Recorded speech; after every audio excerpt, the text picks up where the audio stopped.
Sir, I know her. She lived with me. In the orphanage. What? For years! That's impossible. That is my daughter, Caroline.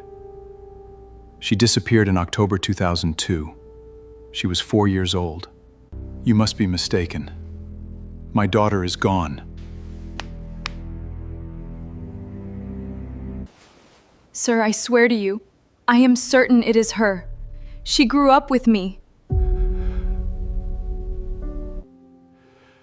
Then if this is true, take me to her. Please, I need to see her with my own eyes. The crystal vase on the mantel had been dusted 47 times. Elena Vasquez knew this because she counted everything, a habit from the group home in Phoenix where counting meant surviving. 47 Mondays. 47 times she had stood in this living room, run a cloth over that vase, and pretended not to look at the photographs on the wall. She looked anyway. Always the same one. Third frame from the left, gold leaf border, slightly tilted. A little girl, maybe 4 years old, sitting in a pumpkin patch somewhere upstate. Red flannel shirt, 2 braids, laughing with her whole face. The kind of laugh that costs nothing and means everything. Elena set the cloth down. She was 28 years old, had worked in this Westchester mansion for 11 months, and had never once asked Mr. Harlan Cross about the photographs. You didn't ask a man like Harlan Cross personal questions. You arrived at 7. You left by 4. You kept your eyes forward and your mouth shut. She kept her eyes on the girl. Harlan Cross heard the silence before he saw it. He had learned to read the silences in this house the way other men read spreadsheets, by category, by weight.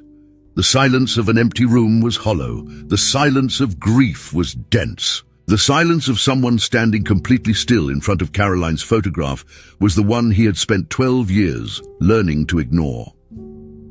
He stood in the doorway of the living room. Elena hadn't heard him. She was close to the frame now, close enough that her breath would fog the glass, her right hand lifted, not touching, just hovering, an inch from the little girl's face. "That's my daughter." His voice came out wrong, too careful. The way a man speaks when he has rehearsed a sentence so many times, it has lost all its edges. Elena turned. Her face went through 3 different expressions in under a second.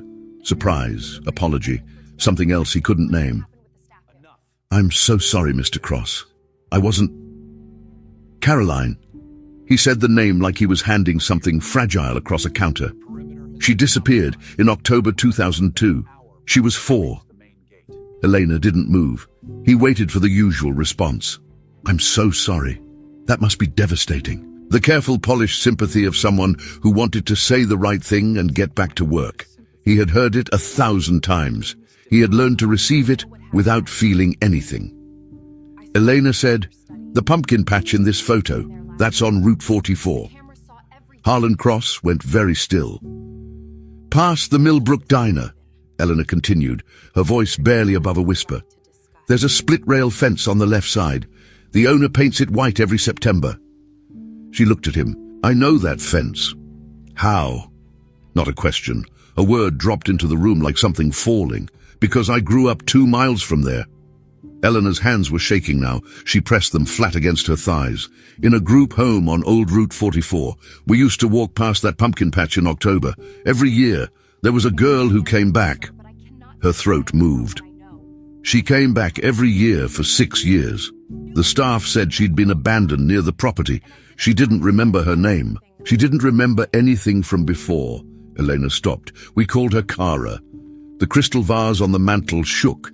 Or maybe the room did. Or maybe it was Harlan Cross's hand gripping the doorframe so hard his knuckles went white. "Cara," he said. "She aged out of the system in 2015. Last I knew, she was in Tucson." Harlan Cross crossed the room in 4 steps. He stood in front of Elena now, close enough that she could see the thing happening in his face.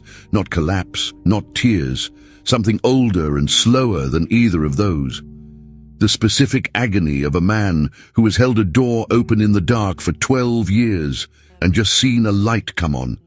"She's alive," Elena nodded. "You know where she is." "I know how to find her." She held his gaze.